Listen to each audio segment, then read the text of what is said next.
Oke, bismillah. Assalamualaikum warahmatullahi wabarakatuh. Bismillahirrahmanirrahim. Alhamdulillahi rabbil alamin. Wabihi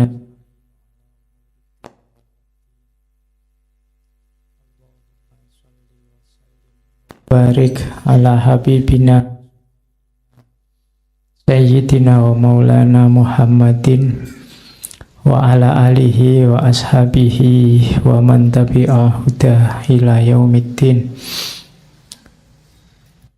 Bismillah, mari kita lanjutkan ngaji kita. Oke, kita mulai ya ngaji kita karena waktunya sudah agak telat.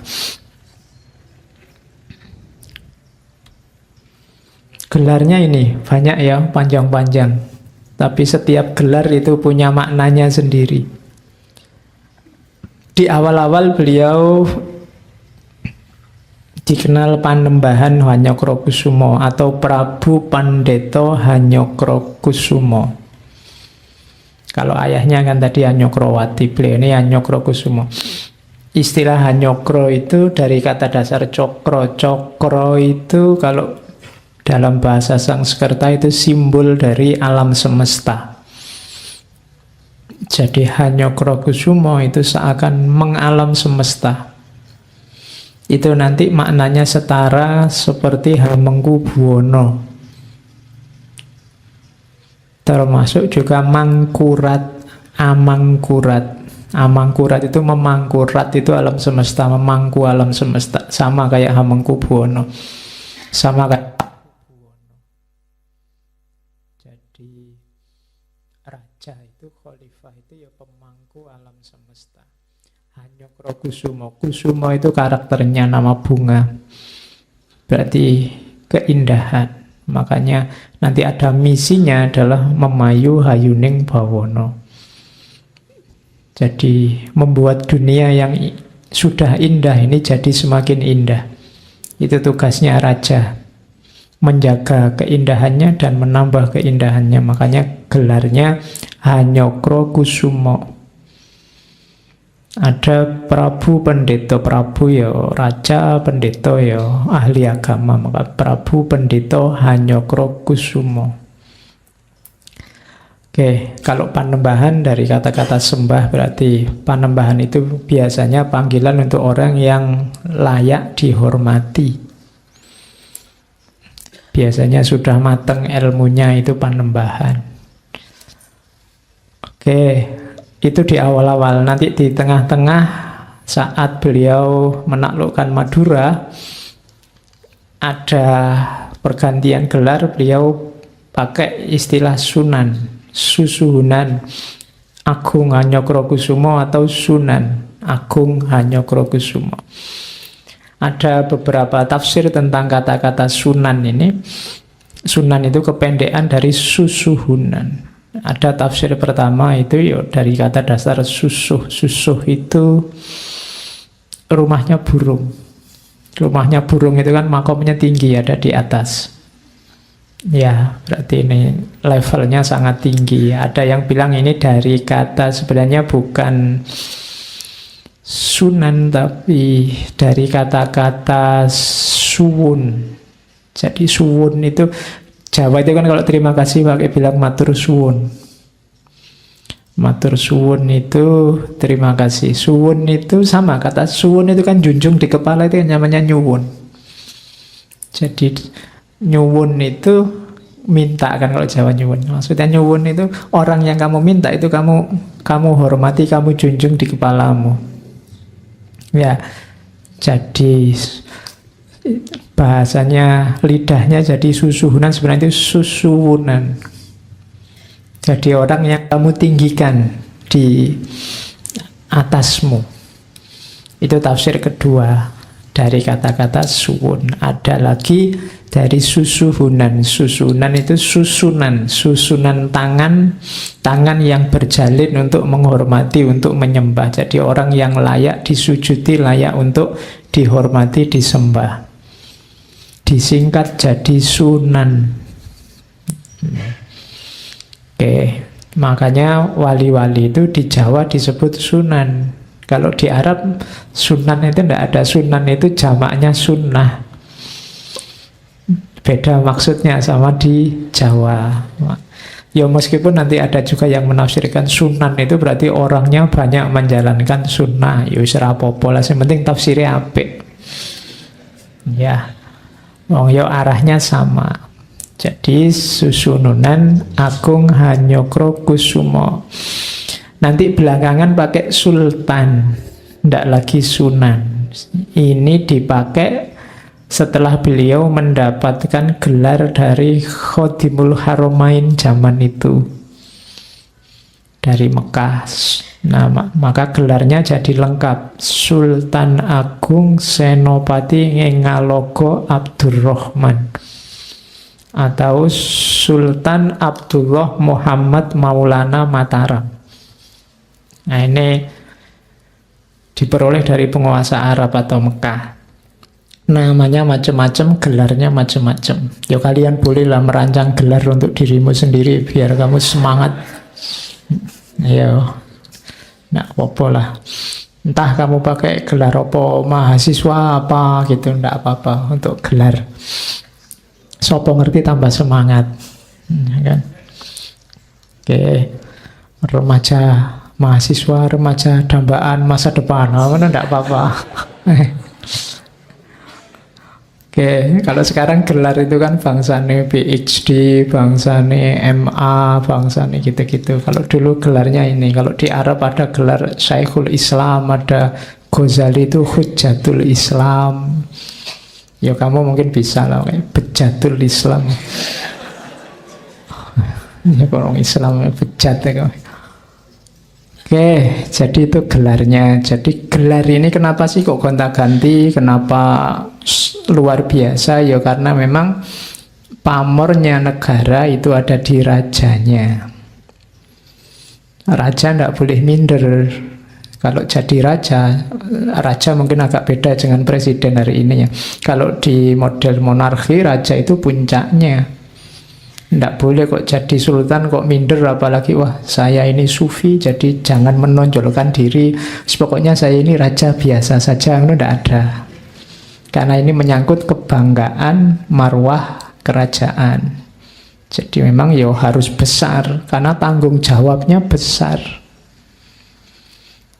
Makanya gelarnya yang awal Panembahan Senopati itu pakai istilah Panembahan, karena di Jawa kalau sudah Panembahan itu sudah mantep, ilmunya mateng, dituakan. Terus apalagi terus jadi Sunan, apalagi Sultan. Jadi diawali dari sini, nanti mulailah dibangun kebesaran Mataram. Karakternya ini, saya pakai istilah yang asli dipakai di Jawa. Kalau kemarin kan karakter-karakter raja-raja itu. Ini istilah yang Jawa pasti pernah atau sering dengar, paling tidak di pelajaran bahasa daerah. Jadi karakternya itu Gung Binantoro, Mbau Dendo, Hanyokrowati, Berbudi Bowo Leksono, Ambek Adil Poromarto. Ya nanti kalau kamu punya anak 4, nah, nomor 1 kasih nama Gung Binantoro, nomor 2 pakai, itu kan banyak dipakai nyawa orang kalau di Jawa.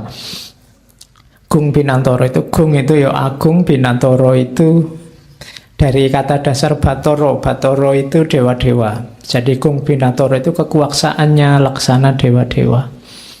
Jadi carilah raja yang agung. Dan Binatoro, dia kompetensinya luar biasa, kekuasaannya laksana dewa-dewa. Jadi dia besar luar biasa. Tidak ada orang yang tidak kagum padanya. Semua urusan kenegaraan porosnya ada pada dia. Itulah nanti kalau teman-teman baca sejarah hubungan antara para ulama dan umarok sepanjang sejarah Islam, itu kebanyakan yang diserang, yang dinasehati itu rajanya, khalifahnya, sultannya. Sufi itu kalau sedang marah-marah ke istana ketemu sultannya dinasehati. Kenapa? Kuncinya ada di sultan. Tidak di undang-undangnya, tidak di pemerintahnya, wakil-wakilnya, tidak, sultannya. Kuncinya ada di sultannya. Makanya itu karakter pertama sultan ini harus hebat, Gung Binantoro. Yang kedua, Mbau Dendo Nyokrowati. Jadi pemelihara hukum dan penguasa dunia. Cokro itu tadi kan dari kata dasar, nyokro itu dari kata dasar cokro, dunia. Makanya kalau dalam wayang cerita Mahabharata, Krishna itu senjatanya cakra. Berarti dia memang penguasa alam semesta dalam tradisi Hindu. Kok dewa penguasa alam butuh senjata, yaitu membacanya simbolik. Tidak dibaca letter luck. Dan kemampuan membaca simbol ini hari ini mulai banyak luntur. Kalian susah untuk memahami simbol-simbol apalagi agama. Karena kita terlatih mendaya gunakan hanya akal sama panca indera. Alat kita yang lain tidak terlatih, tidak terasah. Maka membaca isyarat, membaca simbol itu tidak bisa. Kalau kalian masuk ke dunia mistik, masuk ke dunia tasawuf, itu banyak sekali isyarat-isyarat. Isyarat itu tidak bisa kalian terjemahkan apa adanya. Membacanya harus kebalik itu. Dibalik yang kelihatan. Itu kalau kalian hanya pakai akalmu, tidak akan ketemu. Kayak kemarin ada Maulud Nabi, terus ada yang bilang, ini waktu kita asrokolan, waktu kita berdiri, marhabanan itu Nabi datang. Terus ada yang bantah, mana bisa, Nabi sudah meninggal. Ya memahaminya enggak kok, terus Nabi tiba-tiba datang, Assalamualaikum, Waalaikumsalam, Nabi gimana ya? Ya enggak begitu memahaminya. Kita agak susah membaca hal-hal yang agak abstrak gini karena kita terlatih materi. Akal sama panca indera itu kan jangkauannya hanya level materi. Di balik itu enggak bisa. Maka untuk hal-hal yang kalau bahasa filsafatnya metafisik, itu panca indera enggak laku. Kalau kalian nuntut bukti materinya mana, ya ndak ada. Wong itu bukan hal yang materi. Maka TV-TV kalau ke kuburan kok bawa kamera, itu kontradiksi secara logika. Kamera itu menangkap barang materi yang bisa diakses oleh kamera yang ada cahayanya. Sementara yang dikejar itu barang non-materi, barang gaib. Wong barang gaib dikejar pakai alat yang bisa menangkap yang materi, tidak nyambung. Tapi kamu suka. Ya kan, kamu kan seneng kalau ke kuburan terus ada cahaya lewat, wah ini hantunya. Ada putih-putih lewat, wah ini hantunya. Kamu senengnya luar biasa kalau ada hantu tertangkap kamera. Coba aja gambar-gambar gitu kan laku luar biasa. Padahal harusnya kamu heran dan bertanya, lah kok bisa, wong itu barang gaib.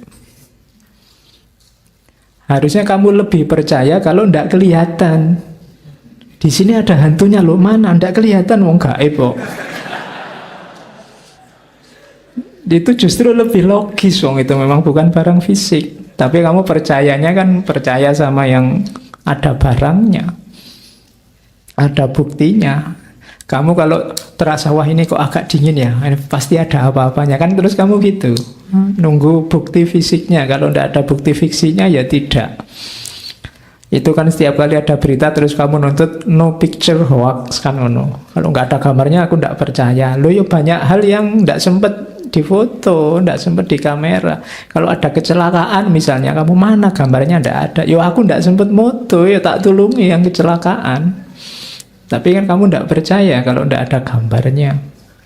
Itu cara berpikir materialistik. Kamu ngeritik barat tapi gaya pikirmu gaya barat. Hanya percaya kalau ada materinya.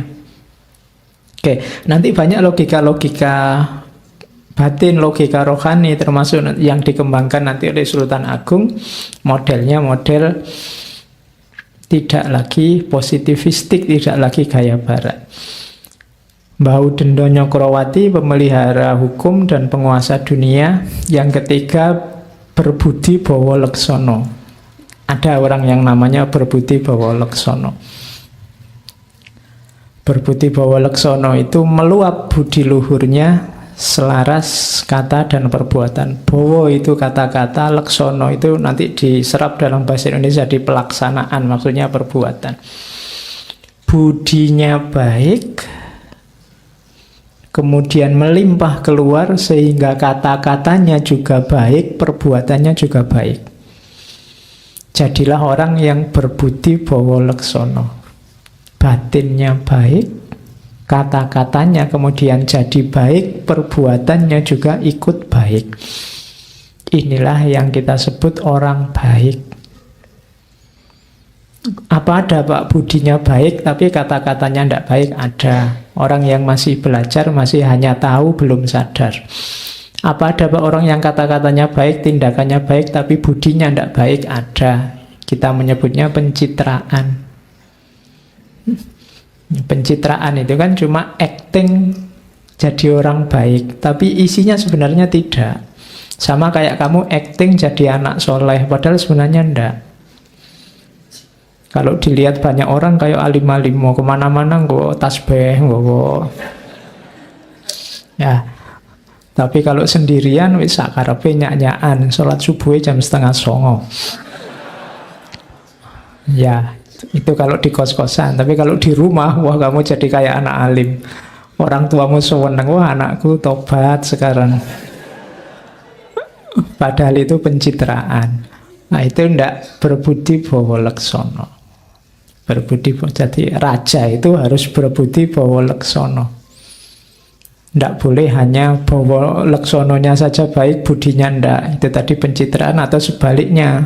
Budinya sebenarnya baik tapi tidak wujud keluar. Itu kayak kalian ngomong, saya itu sebenarnya jujur kok Pak, tapi tiap hari bohong. Saya itu aslinya rajin kok Pak, cuma banyak alangan aja, sama aja.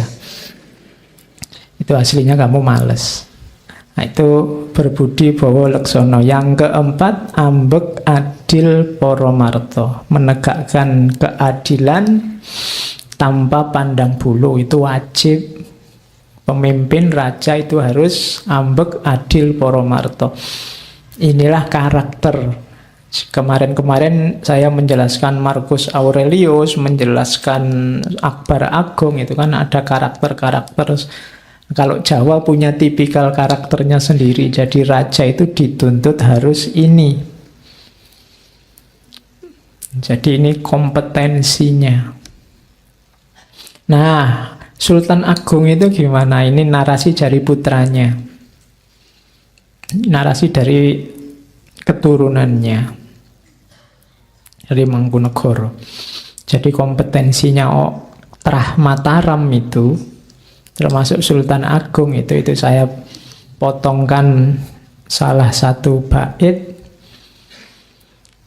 Jadi pertama langsung terjemahannya ya, nanti kalau pakai bahasa Jawanya telingamu pusing. Jadi orang agung itu harus punya beberapa kompetensi dasar, kemampuan dasar. Jika tidak, dia akan jadi kesatria yang nista dan mengecewakan. Jadi para kesatria yang nanti ngurusi negara harus punya kualifikasi ini. Kalau tidak, negara ini rusak. Dia akan nista. Tidak perlu dinistakan orang, akan nista sendiri. Jadi sebenarnya penistaan itu tidak perlu. Kalau orangnya nista, dia akan nista-nista sendiri. Kamu tidak perlu capek-capek menistakan orang. Nggak perlu capek-capek menjelek-jelekan orang. Orang itu kalau jelek ya akan kelihatan sendiri tanpa perlu dijelek-jelekan. Nah, kesatria yang bagus itu apa? Yang pertama, dia harus gemar menuntut ilmu. Saya sering bilang manusia itu terbatas. Manusia itu luar biasa sebenarnya, tapi oleh Allah keluar biasaannya dalam wujud potensi. yang harus kamu aktualkan. Mengaktualkannya lewat apa? Lewat ilmu. Maka semakin luas ilmunya, semakin akan kelihatan potensinya, kelihatan kemampuannya. Maka dia harus suka menuntut ilmu. Orang yang tidak gemar menuntut ilmu, kemampuannya akan terbatas. Potensinya tidak akan keluar semua. Apalagi raja. Raja harus senang menuntut ilmu. Gemar menuntut ilmu. Ya menuntut itu maksudnya mencari, bukan kok menuntut mau disidangkan. Nanti kamu tanya, salahnya apa Pak ilmu kok dituntut terus? Nah, maksudnya menuntut itu ya nyari. Cari sebanyak mungkin ilmu. Tambah terus. Imam Syafi'i kan bilang kalau lewat waktuku dan tidak bertambah ilmuku maka celakalah aku. Jadi hari ini waktumu sudah mau lewat, sebentar lagi kamu tidur, sudah tambah ilmu belum? Nah, itu kan kamu harus refleksi sendiri. Setiap kali mau tidur, di antara wiridmu tanyakanlah, kamu sudah nambah ilmu apa hari ini? Yang manfaat untuk hidupmu, nambah kualitas dirimu. Jadi harus gemar menuntut ilmu. Gemar itu berarti suka, bukan terpaksa. Kenapa kamu selama ini berat membaca, berat belajar? Mungkin karena terpaksa atau kamu memaksa dirimu. Tapi ya ndak apa-apa. Kalau orang Jawa bilang tresno itu jalaran saka kulino. Lama-lama pasti suka. Kamu akrabi terus lama-lama pasti suka. Kamu ngincer siapa di sini, diakrabi aja. Suwi-suwi mesti ya nyambung-nyambung. Itu gemar nuntut ilmu. Yang kedua, mampu ngaji. Ngaji ya, bukan cuma ngaji filsafat. Semua jenis ngaji termasuk ngaji Al-Quran. Kenapa istilahnya ngaji termasuk ngaji filsafat ini pakai istilah ngaji? Saya pernah menjelaskan bahwa ngaji itu dari kata dasar aji. Aji itu maksudnya kemuliaan. Ngaji berarti menuju kemuliaan. Meningkatkan kualitas diri sehingga kamu dengan ilmu mau kamu semakin mulia, semakin mulia. Maka ngaji tidak ekuivalen dengan belajar. Belajar itu ingin tahu sehingga terus jadi tahu. Tapi kalau ngaji, yang kamu ketahui harus berefek terhadap hidupmu sehingga nilai dirimu semakin meningkat, kamu jadi lebih mulia. Itu ngaji. Mungkin kamu banyak ikut forum, tapi forumnya tidak bernilai ngaji. Mungkin kamu hanya dapat informasi dan tidak berefek apa-apa terhadap hidupmu. Itu bukan ngaji. Ngaji itu harus ada efek. Kemuliaan dirimu semakin bertambah. Dengan kualitas ilmu yang bertambah, kualitas dirimu juga semakin bertambah. Maka sering-seringlah ngaji. Oke, itu kenapa istilahnya ngaji filsafat. Cuma dulu waktu pakai istilah ngaji filsafat, jane yo ngawur. Tapi lama-lama, oh iya ya ternyata pas juga ngono. Ya ndak apa-apa ya ketemu neng guru lo, skenario-nya Allah kan memang gitu bang. Hidup kita itu sering yo pas-pasan gitu kan. Jadi oh iya ya ternyata pas juga. Dulu kamu mungkin kuliah, kok aku kuliah filsafat ya buat apa? Akhirnya oh iya ya pas, untung aku dulu kuliah filsafat. Mungkin jadi gitu. Padahal dulu nggak sengaja pilihan kesekian, nah sini nggak diterima, sana nggak diterima, ya gimana lagi? Nyari yang mesti diterima lah, yang nggak ada peminatnya kan gitu. Oke. Kemudian kalau itu urusan belajar, mampu membaca. Kalau ini Islami ya Iqra. Membaca yang tertulis maupun yang tidak tertulis, ayat-ayat qauliyah maupun ayat-ayat kauniyah. Pinter baca, terus pinter nulis, pasti ngarang. Makanya raja-raja dulu itu warisan tulisannya juga banyak. Kok sempet ya Pak? Sempet. Pasti bisa. Waktumu itu sebenarnya banyak.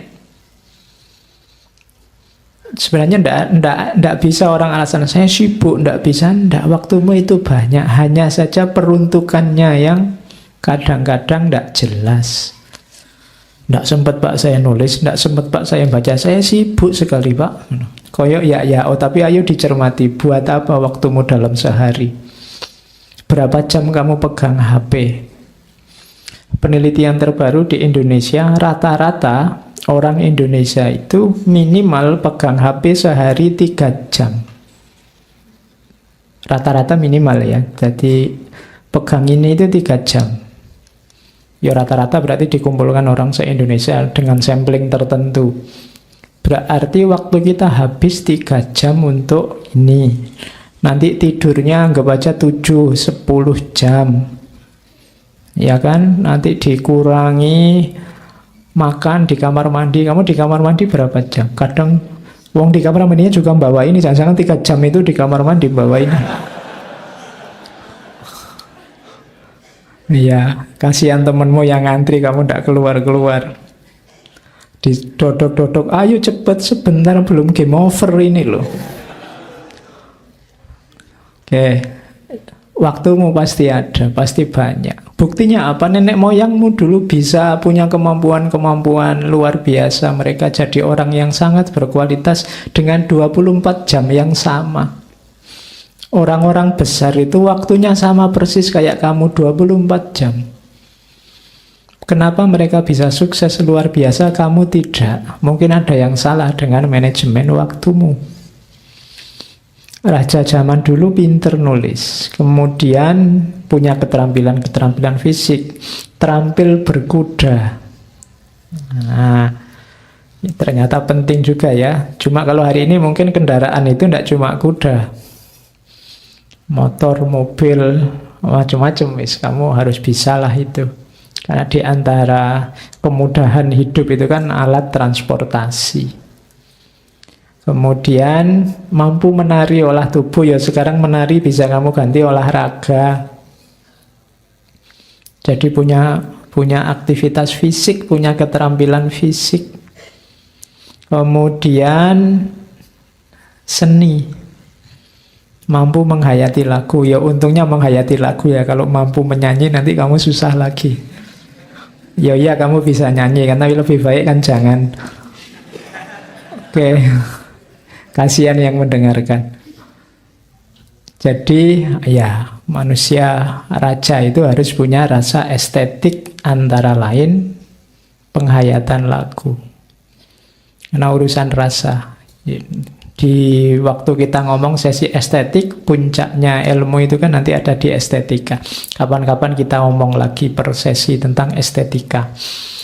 Kemudian bahasa Jawa kuno ini sama ya, bahasa itu penting. Kalau zaman dulu ya hikmah itu ada di bahasa Jawa kuno. Mungkin hari ini di bahasa Inggris juga, bahasa Arab juga. Yang penting kamu menguasai bahasa dan narasi-narasi besarnya. Kemudian menguasai ilmu dan siasat perang itu pasti. Kalau sekarang perang itu kan macam-macam. Kalau dulu perang fisik, tata gelar. Kalau sekarang itu ya bisa macam-macam, bisa perang ilmu, negosiasi, diplomasi antar negara, itu harus dikuasai. Kemudian tanggap terhadap dinamika zaman, tanggap ing sasmito, mengerti sopan santun, adat dan budaya masyarakat. Itu pasti. Pemimpin satu negara, satu wilayah harus ada di bagian paling mulia dari sopan santun, adat, dan budaya masyarakatnya. Tidak boleh diwakilkan. Tidak boleh alasan, saya kan orang biasa, kadang-kadang salah juga. Tidak. Dia harus ada di bagian paling baik, bahwa kadang-kadang kejeblos iya, tapi dia harus mengusahakan dirinya selalu di ranah dan level yang terbaik. Berusaha ke sana. Nah, kompetensi inilah yang layak disebut wong agung. Orang besar, orang mulia. Oke, ya kalau diomongkan sini gampang, kalau dijalani berat itu. Lakunya seorang raja.